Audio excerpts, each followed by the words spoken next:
Sehemu ya 7. Emily alifika sehemu alipo Nia akiongozana na watoto. Nia alipomtia machoni Emily, alisimama na kumkumbatia, na kisha Emily kuketi chini na watoto. Sehemu alipo Nia kuna siti 6 ambazo zinatazamana na zina meza katikati.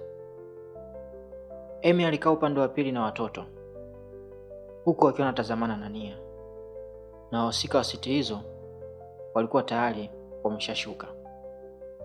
Nina matatizo Nia. Nia alishindwa kujibu chochote. Alibaki kumwangalia Emily pamoja na wale watoto mapacha ambao bado nyuso zao zilikuwa na alama ya machozi. Najua Emily, ndio maana mara ya kwanza kuonana na wewe nilikuonesha maneno yaliandikwa kwenye t-shirt yangu, stay away. Ndio hicho ulichomaanisha gharama nitaulipa kuwa na wewe? Ikoje hiyo Nia? Sijakuelewa. Hawa watoto nawajua? Hapana Emily, siwafahamu, siwajua watoto.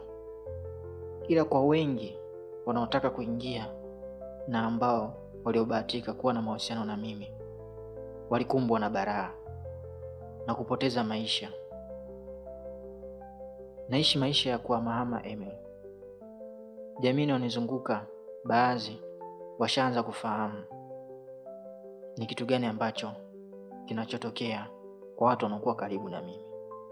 Unamaanisha hili balaa ambalo ninalo ni kwa sababu yako Nia? Ndiyo Emily, nilikupigia nikujulishe.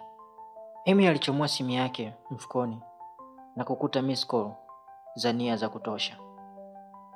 Alirudisha simu yake mfukoni na kuvuta pumzi ndefu, kuonesha hakutegemea hayo kutokea. Hili tatizo lilitokea wakati wazazi wangu waliposhindwa kufuata masharti waliopewa baada ya kunizaa. Walihangaika muda mrefu kutafuta mtoto. Nipo bibi na babu nyumbani walipata mganga wa kienyeji na kuwapa masharti watoe kafara ya mbuzi, ng'ombe na chakula kwenye mti mmoja kijijini. Na baada ya kupata mtoto kwa mwaka mmoja, kwa kila mwezi lazima watoe sadaka kwenye huo mti. Kilichotokea baada ya mimi kuzaliwa miezi 3 ya kwanza, wazazi wangu walifanya hivyo. Baada ya hapo walizalau, wakaona hakuna jambo lolote ambalo litatokea. Lakini mganga aliwatahadharisha kuwa msipofanya hivyo kuna laana itamwandama huyo mtoto. Hapo nimekuelewa Nia. Chukua simu yangu, ina milioni 5. Na tukifika mwisho wa safari, piga namba hii, atakuelekeza sehemu ya kuwapeleka watoto na atakupatia milioni 10. Nia aliitikia kwa kichwa huku machozi yakimbubujika akihangaika kuyafuta. Sitaki kukupoteza na wewe Emily.